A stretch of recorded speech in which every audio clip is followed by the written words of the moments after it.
অনেক সময় দেখবেন অনেক মানুষ অনেকজনকে ছোট করে কথা বলে। অনেক মানুষ দেখবেন কথায় বার্তায় কাজে আকার ইঙ্গিতে অনেকজনকে ছোট করে কথা বলে। আমরা মনে করি উনি ওনাকে অপমান করছে। আমি শ্রদ্ধার সাথে একটা কথা বলি, মনে রাখবেন, সম্মান দেওয়ার জন্য তার কাছে আগে সম্মান থাকতে হয়।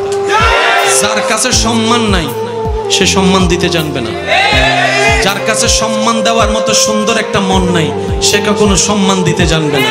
তো কাউকে যদি দেখেন আপনাকে অপমান করছে, আপনি বুঝে নিবেন তার কাছে দেওয়ার মতো সম্মান, বুঝার মতো সুন্দর মন, মাফ করার মতো বড় অন্তর, ব্যর্থতা তার, ব্যর্থতা আপনার নয়।